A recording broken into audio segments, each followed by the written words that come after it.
Hi guys, my name is Radek Ratusznik and I am game director of Ghostrunner. Today I would like to show you some new features from our game.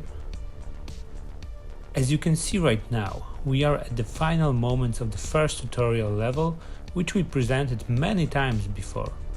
We are now standing in front of a prison tower, when the mysterious Whisper, who's been guiding us through the level, is imprisoned.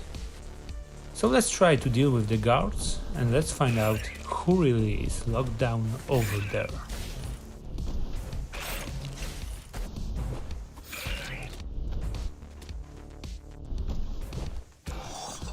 Prisoner threat level extremely high.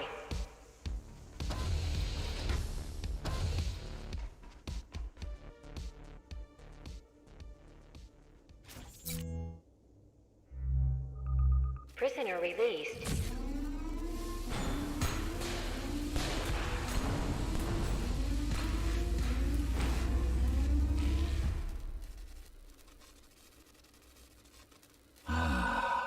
Free at last. Pleasure to meet you. Face to face, that is. Now, let's take a look inside. This may feel a little strange.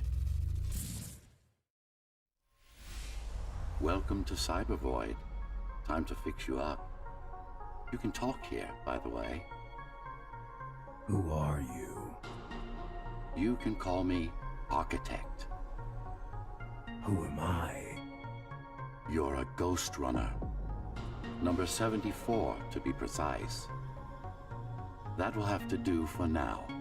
Your physical body is vulnerable. Time runs slower here, but we should still hurry. Just keep moving. I will take care of your recalibration. It turns out that Ghostrunner isn't a silent protagonist after all. We've decided to follow the silent warrior archetype. He's mindful of his surroundings, focused and cautious, only speaking when he really needs to. The Ghostrunner transitions to Cybervoid, which is a virtual reality network that spans the whole of Dharma Tower. I remember a fight. Others like me. A fall. You've been cast down from Dharma City to the base district. It's a miracle to survive a fall like that, even for someone like you. A ghost runner. Yes, you were bodyguards, peacekeepers, arbitrators, and anything else we needed you to be. You tried to stop the coup. There is his chance to take a breath and ask some questions.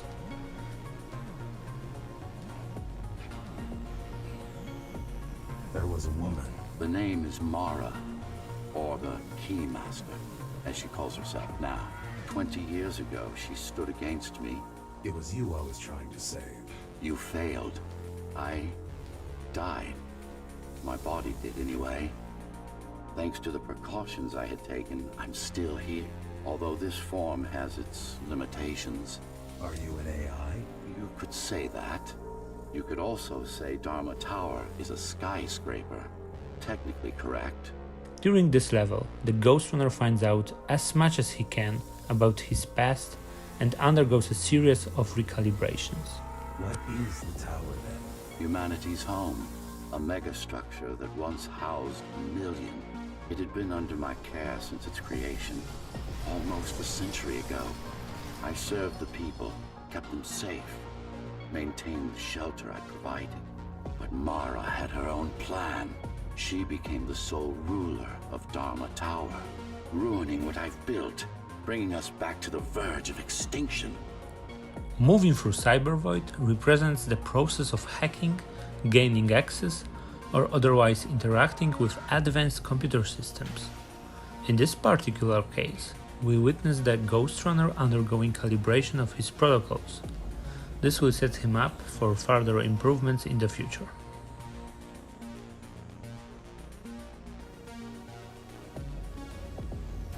Why can't this place be normal? Oh, it's perfectly normal. It's you that has become incompatible. The incompetent repairs you were subjected to made you divergent. You no longer function like a Ghostrunner is supposed to.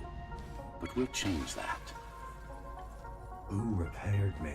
That would be the Climbers, a group of rebels that tried to oppose Mara. Where are they? Dead, I'm afraid. They'd been killed before I managed to contact you. But there's no time to worry about them now. We're almost done here. Press on. How did she manage to win? I was stabbed in the back. We both were, you and I. Who was she? Was? A dear friend. A trusted partner. Brilliant scientist. Who is she now is the question you should be asking. And you wouldn't like the answer. No one among the people of Dharma Tower would.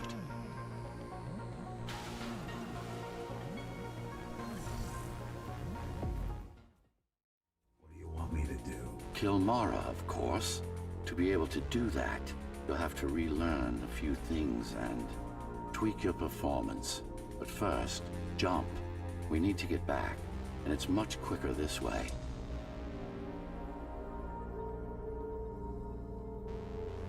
We leave Cybervoid for now. We gained an overall sense of purpose and context, but much of this world's nuance and the story's finer points elude us. Alright, so we are jumping to a later part of the game. So it is not the level that will happen right after exiting the Cybervoid. The Ghostrunner is still on his way through the base district towards the upper levels of the tower. Right now, we would like to show you a new type of the enemy, the Trigger. These enemies are equipped with auto rifles and are way more dangerous than the enemies we encountered before. We need to be quick and precise while dealing with them. The best moment to attack them is while they are reloading their rifles. You can also use slopes to get to them much quicker. Hello? Jack, can you hear me? Why Jack? Right. You wouldn't know. It's a code name we used for you during the repairs. Diego said you were all jacked up when he found you, and it stuck. Do you mind if I call you that? No. Okay, so who is Zoe? Zoe is a survivor from the Climbers rebel cell, and she established communication with the Ghostrunner, and she started providing him with an alternate context for the places and events of Dharma Tower.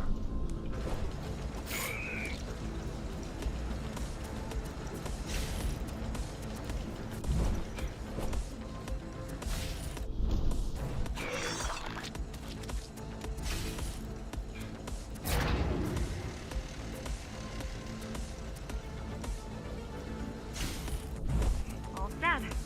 I've put together some gear. Once I plug in my Atma, I'll be able to monitor the key's communications and keep you updated.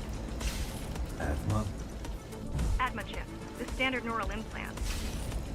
You must have heard of them. As you can see, Basically the simplified base versions of district your own is a voice. heavily industrialized part of the tower. You can notice it while traversing all the arenas full of hazardous I'm gonna connect surfaces to your visual and feed so I moving can guide you machinery. better. Can you grant me access? Done. And I'm in. Seeing the world from your perspective will make things much easier. Your surroundings can be as deadly as your enemies, so paying attention to where you are going is a must. Some arenas in our game are totally linear, but some of them are way more open, and it's up to you to decide which way you choose. You have to find out the one that suits your playstyle the most.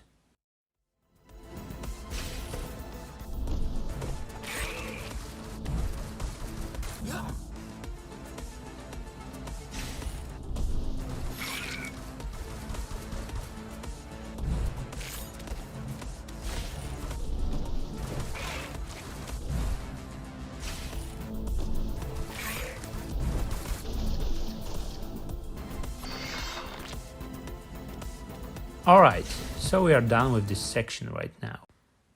Now we are jumping even farther on our timeline. The enemies are getting more and more fierce and technologically advanced. as the Keymaster's elite troops gather to protect the elevators, and we can see that they start to look less like bandits and more like soldiers or a militia. The next enemy that I would like to introduce to you is called the Enforcer. As you can see, they are equipped with a shield, so you can't approach them frontally. You need to use your movement abilities, such as a sensory boost, to get behind them.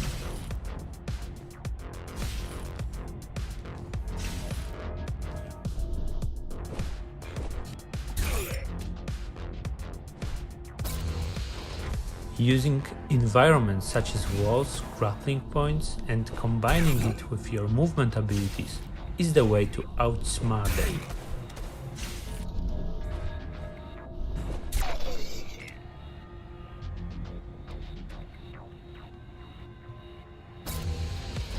So here is another example of protection for the enemies in our game.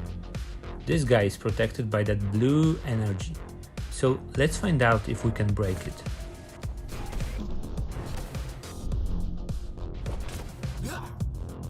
This type of protection is called the beacon shield. So to kill the protected enemy, first we have to destroy a beacon. Just like that.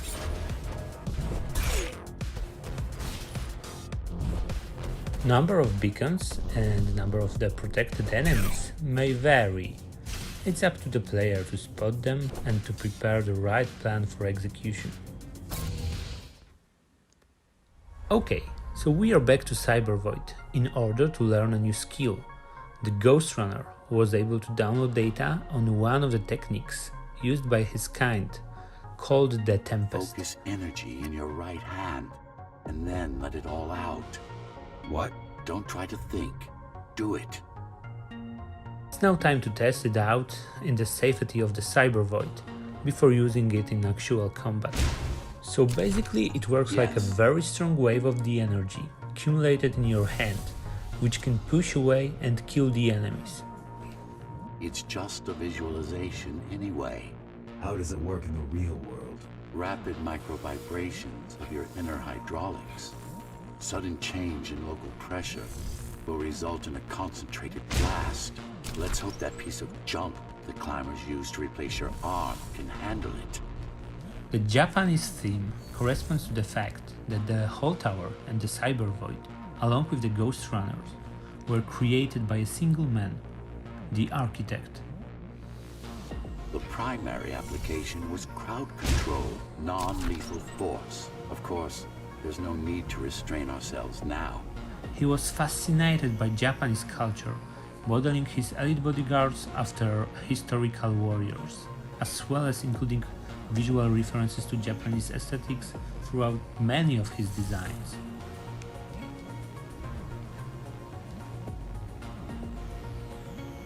One more thing. You can use Tempest to deflect projectiles. Give it a try. Like that. Yes, you can also use Tempest to reflect enemy projectiles. But you have to time it right because the effective range is limited. Just a bit more practice and we're done. Actually, it is possible to deflect the bullets with your sword, and it's one of the upgrades which you can get while your character is progressing. But our character progression system is a topic for another video. Okay, we are back on the same level where we introduced to you the Enforcer enemy, and it is time to meet the next one, called Slugger. They are the melee type of enemy who can be very deadly if we are not fast enough. So Slugger can jump on you using that area of effect attack, or if you come too close to him, he can just attack you with his huge fist. So the way to deal with that is to dodge the attack by dashing back or sideways. You can also use your sensory boost to dodge them in air. There's no access to the terminal room from this side of the station, but I guess that's not a problem. As you can see in the bottom left corner, our special ability is almost ready to use. You can refill the energy bar by killing the enemies, but a small amount of energy is also refilling over time. Okay, so now we have a more complex arena in front of us. We've got 2 enforcers, beacon shield and 1 enemy with a pistol. So let's fill our Tempest ability and try to use it.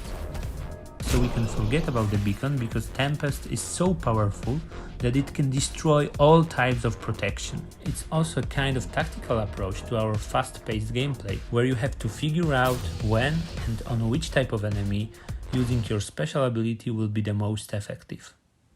Okay, so let's jump even farther on our timeline. Here we are in around the half of the game. We want to show you a totally new setting and a few new mechanics. The Ghostrunner reaches Dharma City, a metropolis situated above the base level that he's been traversing until now. So this is the city. Wow. You've never been here? No, I told you. The Keymaster only allows those loyal to her, and only a chosen few. Mara strictly controls the flow of resources between the city and the base. Food, water, people.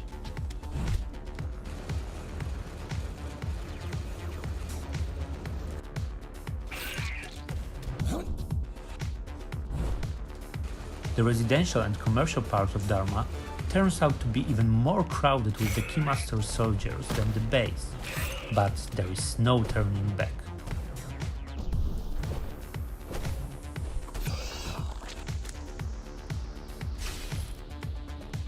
Here is the next type of enemy, drone.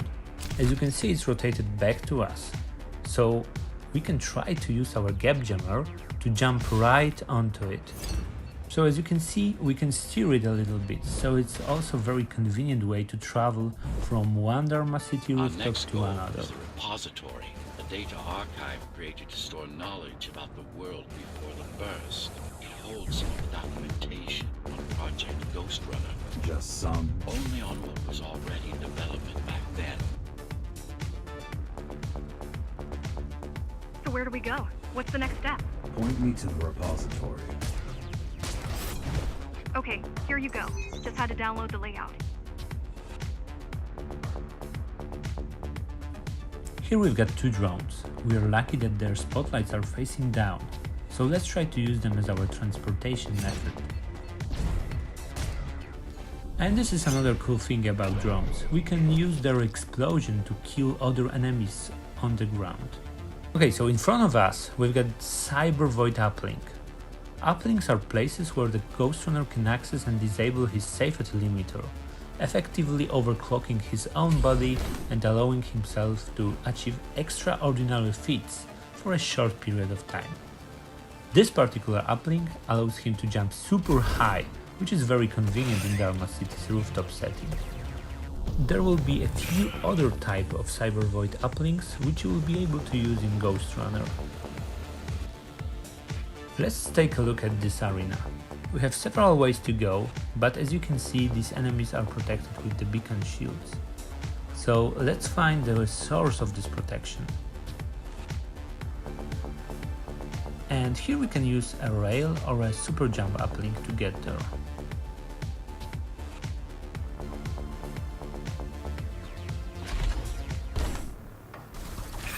Okay, so we have to remember that there is also the trigger enemy without a rifle, so let's try again.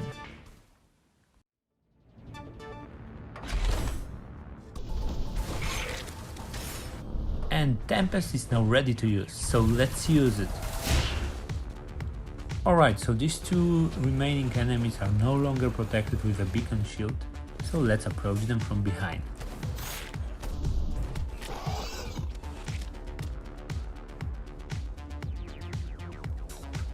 And that's it for this presentation. Thank you for watching, and Ghostrunner will come to PC and consoles later this year, so please stay tuned.